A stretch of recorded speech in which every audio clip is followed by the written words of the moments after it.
Strike up the band. What to do if you have a string player who moves into your school and you do not have an orchestra at your school? Why not incorporate that string player into band? Well, you might say, why incorporate them? Well, first of all, they've invested several years in that instrument. I'm not talking about starting beginners on strings while other people are starting on their band instrument. I'm talking about your second year band or higher, and a string player moves in. Maybe I'm an outside-the-box thinker, but I have never minded incorporating these students. Does it present some difficulties? Yes. Is it impossible? No. Let's talk about first what parts to put them on. Violin, the oboe part is usually going to work better than the flute part. Unless they're really advanced, the flute parts are going to be too high for them, and the oboe parts will be more likely to be in their range. The viola probably presents the biggest difficulty because you'll have to transpose this part, and you can probably look that up online, how to transpose that. For the cellos, I usually put them on baritone parts, and for a bass player, I usually put them on the tuba or baritone part. Now, one of the challenges is that strings usually start in the key of G, and then their second key that they learn is usually D. And in band, we usually start on B flat. So the string players will have a tendency to play B natural and E natural. And once you realize that and know kind of the language of how to tell them what to do, it makes it a little bit easier. So a couple of tips. When the string players play on their first finger on the A string, it's a B natural. But if you tell them to play a low one, or it's halfway between open and that first tape, then that becomes a B flat for them. Their G string, the 2 on the G string is also a B. And if you tell them to play a low 2, or to put their second finger between the first tape and the second tape, then that's going to be a B flat for them. On their A string, the 4 is going to be an E natural. And you're going to tell them to play a low 4, and that's going to give them an E flat on that string. So that you want to make sure that the instrument has the tapes on it, and the tape is sort of like the frets on a guitar. You might want to get help with this if you're not sure how to do it, but the store or a string player maybe can help, like the music store, or another string player can help out in figuring out where to put the tapes and also help with tuning the instruments. Think of the tapes as being a sort of.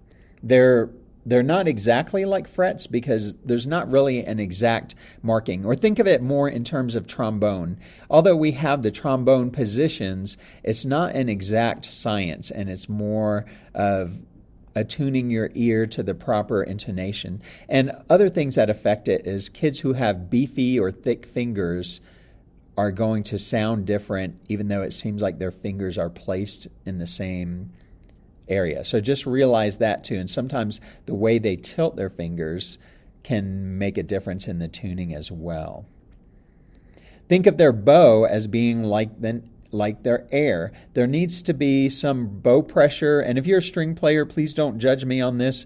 I'm just explaining it the best I can as a band teacher. So there needs to be some pressure on the bow, but not too much pressure, because if you put too much pressure, you'll get a scratchy sound. And the bow has to move to get the sound. If there's no movement in the bow and no constant movement, you're either going to get a scratchy sound or no sound.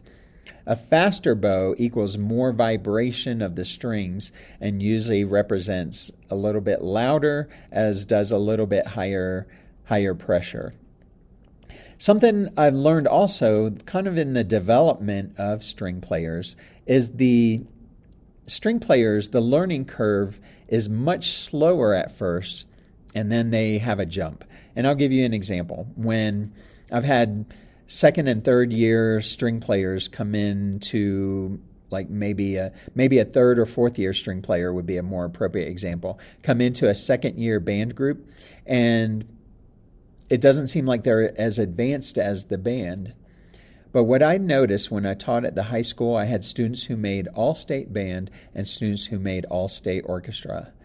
The musicianship of the all-state orchestra far surpassed the musicianship of the all-state band. You can disagree with me on that if you want to, but I had 8 years or so where I got to go to both with students who had made it into both, and I was always way more impressed with the all-state orchestra. And part of that is that learning curve. The first 4 years of orchestra seems like it goes really slow, and then they just take a leap. So 9th, 10th grade or so, the players who've stuck with it, they take a huge leap in their playing. They start putting the vibrato in it, and they've gotten a good grasp of the tuning, and they can really surpass them. Don't be afraid of incorporating a string player into your band. It's going to take some work on your part, some learning about the mechanics of the string instrument, maybe even pulling a string instrument out and playing it so that some of these techniques make a little bit more sense to you. The Music and Podcast, where you get quick and easy tips for how to be a better band team.